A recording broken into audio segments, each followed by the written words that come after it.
Hi കൂട്ടുകാരെ, എൻ്റെ എല്ലാ കൂട്ടുകാർക്കും പുതിയൊരു കഥയിലേക്ക് സ്വാഗതം. നമുക്ക് കഥ തുടങ്ങിയാലോ? കൃഷ്ണപിള്ള രാവിലെ തന്നെ നടക്കാനിറങ്ങി. 30 വർഷമായിട്ടുള്ള ശീലാണ്. വയസ്സ് 65 കഴിഞ്ഞെങ്കിലും ആരോഗ്യത്തിൻ്റെ രഹസ്യം രാവിലെയുള്ള ഈ നടത്തമാണെന്ന് അയാൾ എല്ലാവരോടും വീമ്പ് പറയാറുണ്ട്. അത് ശരിയാണ് താനും. ഈ പ്രായത്തിലും തൻ്റെ ചുറുചുറുക്കിലും ആരോഗ്യത്തിലും അയാൾക്ക് ഒരുപാട് അഭിമാനവുമുണ്ട്.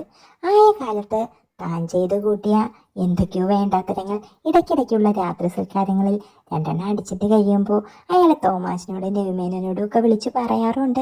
അവർക്കും അതൊക്കെ കേൾക്കുമ്പോൾ ഇപ്പോഴും അസൂയ തോന്നാറുണ്ട്. അത്രത്തോളം അയാൾ ആസ്വദിച്ചിട്ടുണ്ട്. പിള്ളയുടെ തലയിൽ വരച്ചത് നമ്മുടെ മൂട്ടിലെങ്കിലും വരച്ചിരുന്നെങ്കിൽ മതിയായിരുന്നു, അല്ലയോ മേനോനെ? ഒരിക്കൽ തോമസ് മേനോനോട് ചോദിച്ചു. ഇത് കേട്ടിട്ട് കൃഷ്ണപിള്ള അഭിമാനം കൊണ്ടു. ശരിയാണ്, വളയ്ക്കാനും അത് മറ്റാരും അറിയാതെ വെക്കാനും ഒക്കെയുള്ള തൻ്റെ കഴിവ് ശരിക്കും തന്നെ പോലും ചിലപ്പോൾ അമ്പരിപ്പിച്ചിട്ടുണ്ട്. ഇപ്പോഴും ബസ്സിൽ വെച്ച് മറ്റും തരം കിട്ടിയ അയാളെ വളച്ചെടുക്കാറുണ്ട്. പിള്ളയ്ക്ക് അതിനൊരു പ്രത്യേക കഴിവാണ്. വളയുന്നത് ഏത്, മുറ്റേത് എന്നൊക്കെ ഒറ്റ നേട്ടത്തിൽ അയാൾക്ക് മനസ്സിലാകും. കാശ് കൊടുത്താൽ മറിയുന്നതും ഇത്തിരി സ്നേഹം കൊതിക്കുന്നതും കെയർ വേണ്ടതും തരം തിരിച്ച് മനസ്സിലാക്കി വേണ്ടത് വേണ്ടപ്പോൾ കൊടുത്തിട്ട് അയാൾ കറക്കിയെടുക്കാറുണ്ട്. ഭാര്യയ്ക്കാണെങ്കിൽ ഇതൊന്നും മനസ്സിലായിട്ടുമില്ല. ഇപ്പോഴാണെങ്കിൽ പിന്നെ മക്കളൊക്കെ വളർന്നു, ഒരുത്തൻ്റെ കല്യാണവും കഴിഞ്ഞു.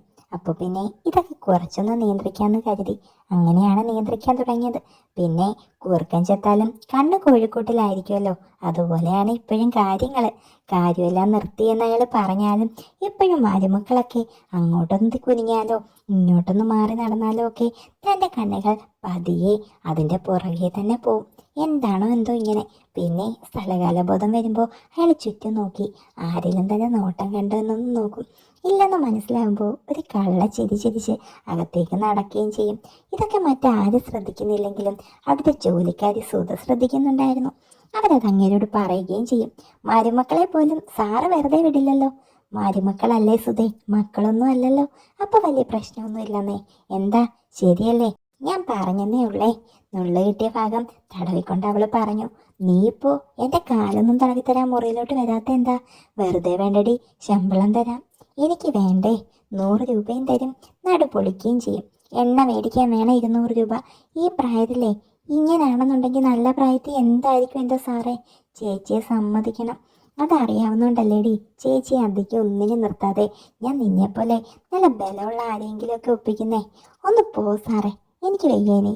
കഴിഞ്ഞ തവണ എനിക്ക് തകർന്ന നടുവുണ്ടല്ലോ, ശരിയാക്കിയതേ എത്ര രൂപ എണ്ണ ഇട്ടിട്ടാണെന്നറിയാവോ? എൻ്റെ കെട്ടിയോനെ 3 ദിവസം തടവിയാ ഒന്ന് ശരിയാക്കിയത്.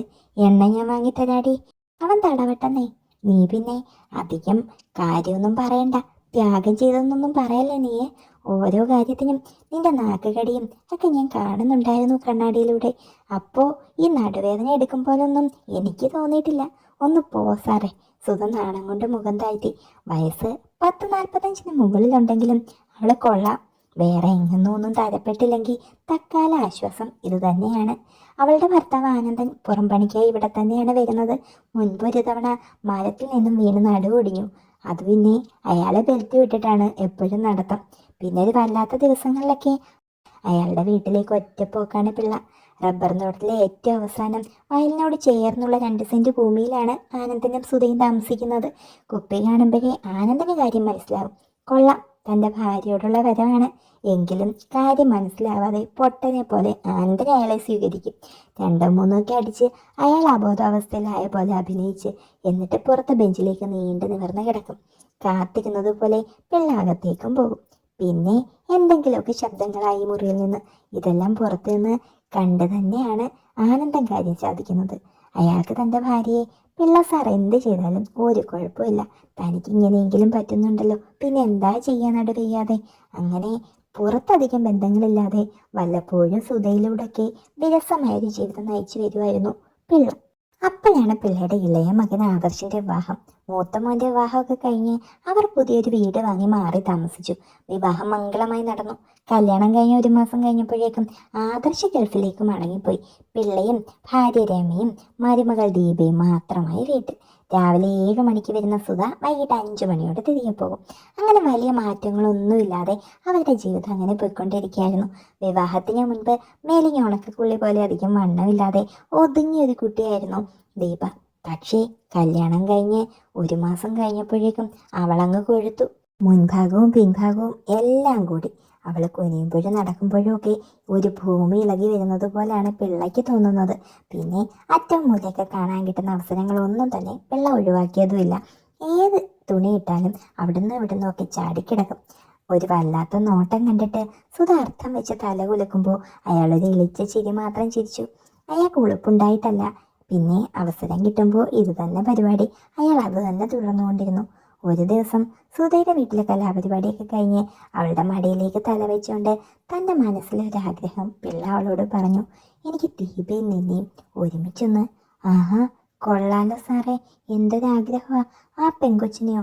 അതെന്താടി, അവളായ പറ്റത്തില്ല നിനക്ക്? കണ്ടില്ലേ അവളെ ഇപ്പോൾ? വന്നതുപോലെ എങ്ങാനുമാണോ? ഒന്ന് പെനത്ത് വന്നപ്പോഴേക്കും അവൻ തീട്ടേച്ചും പോയി.